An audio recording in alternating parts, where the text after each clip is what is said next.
സമാധാനം സ്ഥാപിക്കുക എന്നത് ജീവിതത്തിലെ ഏറ്റവും വലിയ കാര്യങ്ങളിൽ ഒന്നാണെന്ന് കുട്ടികളെ ഓർമ്മിപ്പിച്ച് ഫ്രാൻസിസ് മാർപ്പാപ്പ വത്തിക്കാൻ ആശ്രിതരുടെ കുട്ടികൾക്കായി കുട്ടികളുടെ വേനൽക്കാലം എന്ന പേരിൽ ഒരുക്കിയ സമ്മർ ക്യാമ്പിൽ പങ്കെടുക്കുകയാണ്.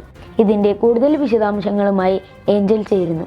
വത്തിക്കാനിലെ വിവിധ ഓഫീസുകളിൽ ജോലി ചെയ്യുന്ന ആശ്രിതരുടെ കുട്ടികൾക്കായുള്ള സമ്മർ ക്യാമ്പിൽ അതിഥിയായി ഫ്രാൻസിസ് മാർപ്പാപ്പ എത്തി. സംഘാടകർക്കും കുട്ടികൾക്കും ഏതാനും മാതാപിതാക്കൾക്കും ഒപ്പം സംബന്ധിച്ചും പ്രാർത്ഥിച്ചും മാർപ്പാപ്പ സമയം ചിലവാക്കുകയും തൻ്റെ ബാല്യകാല സ്മരണകൾ പങ്കുവെക്കുകയും ചെയ്തു. മുത്തശ്ശിമാരുടെ ആഗോള ദിനമായ ജൂലൈ 28 രോഗികളും ഏകാകികളും ഭിന്നശേഷിക്കാരുമായ വയോധികരെ സന്ദർശിക്കുന്നവർക്ക് സഭ പൂർണ്ണ ദണ്ഡവിമോചനം പ്രഖ്യാപിച്ചു.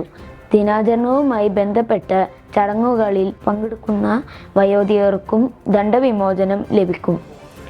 കൂടുതൽ വിവരങ്ങളുമായി ഏഞ്ചലെത്തുന്നു. മുത്തശ്ശന്മാർക്കും വയോധികർക്കും വേണ്ടിയുള്ള ആഗോള ദിനാചരണം ഫ്രാൻസിസ് മാർപ്പാപ്പ സ്ഥാപിച്ചത് 2021 യേശുക്രിസ്തുവിൻ്റെ അമ്മയുടെ മാതാപിതാക്കളായ വിശുദ്ധ യോവാക്കിം, വിശുദ്ധ അന്ന എന്നിവരുടെ തിരുനാൾ ദിനമായ ജൂലൈ 26 അടുത്തു വരുന്ന ഞായറാഴ്ചയാണ് മുത്തശ്ശന്മാരുടെ ആഗോള ദിനം ആചരിക്കുക.